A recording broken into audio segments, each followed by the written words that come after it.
Back now with our big board, Dr. Richard Besser, right here at the table with us. And we're going to get to his story in just a moment. But first, crash test dummies packing on the pounds. A Detroit firm working with researchers at the University of Michigan developing new, larger models to better reflect a growing American population. I think that's the proper way to how to put it. That's a nice way to put it. Nice way to put it. David Curley is here with us. He's at the test site actually right now. And one of the test dummies is 100 pounds heavier than the previous design. And I think we pretty much know why, David. Yeah, you actually probably do, Robin, because we've been changing. These are the dummies we've been using for 50 years now. You've seen them in cars being crashed all the time. Here's the workhorse. This is the 50 percentile dummy. 50% of men were like this about 50 years ago, back in 1970, but we have put on some weight. Look at these numbers. In the last 50 years, the average man has put on 21 pounds. The average woman has added 20 pounds. So Humanetics, this company, is working on an obese dummy, which Russ is going to get set up for this test we're going to do here. And they're working with the University of Michigan on elderly dummies too, because of the aging population and driving it, and that's the real problem. And so what Russ is going to do, Russ, let's go ahead and pull up the pendulum and get ready to test this.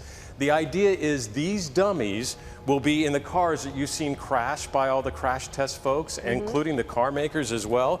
So we're going to let this go ahead and come on up to give you a sense of whether or not this dummy can withstand what we're about ready to throw at him here. Don't get in front of that. Leave that thing. Get away. And also, David, I read where for if you're a little larger, because of the seat belt, you slide under the seat belt because of the weight that people have added over the years. Right, I'm going to show you that in just a second, Michael, but as this pendulum gets up to the top here, what we want to talk about is whether or not this dummy is ready to go into a car. So what the company's doing is trying to certify this dummy. Does he provide the kind of data and information you need? So get by. Here we go. 3, 2, 1, go. Oh. So does the obese dummy have a name, Russ? It does not. We don't have a name for him, but you can see he got pushed back significantly. Let's show you in slow motion what that looks like. And this is to impact what an impact would be like in a vehicle. Here's the slow motion version of what just happened to our obese dummy here. You can learn so much through that. Right, Michael mentioned submarining, and that's a real problem because the weight has come down in obese and elderly folks. The pelvis area has more weight. And now take a look at this video. This is submarining. This is what happens when somebody's in a crash. They go underneath the restraints. That's called submarining. They're hoping these dummies, the elderly and the obese, may help us fix that in the long run. Well, thank your friends there. That was a very dramatic way of letting us know what could possibly happen. Wow. Yeah, thank absolutely. you. I know you approve of that, Dr. Besser, having these new devices. Oh, it's so important. Not everyone is the average. Very few people are. So it's important to know. Not just for cars, but planes, buses. I'm surprised they just added the weight to the dummies now. I mean, I'm glad that they did. Both are. And next up, you might think you have good or excellent hearing, but a troubling new report from the CDC finds that 1 in 4 American adults who assume they're okay actually suffer from hearing loss. And Dr. Besser, that's what you're here to talk about.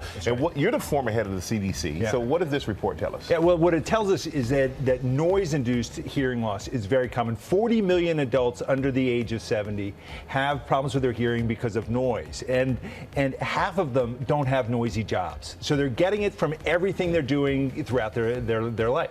I know you would think because you being in football stadiums and always around the noise, and when we are working here, it's a very noisy and having IFB. And I also found through my chemotherapy, through my treatment and different medications, it has led to significant hearing loss. Right, and so that 40 million doesn't even include people who have hearing loss from other reasons. You got a device here with you. Yeah, so this is a decibel meter. And what this does is it measures the loudness of sounds around us. And what you need to worry about is any level that's above 85. The longer you're exposed to that, the more there is a risk. Okay. So we took this out and about to see what kind of noises people are exposed to. This first one here, this is at a basketball game.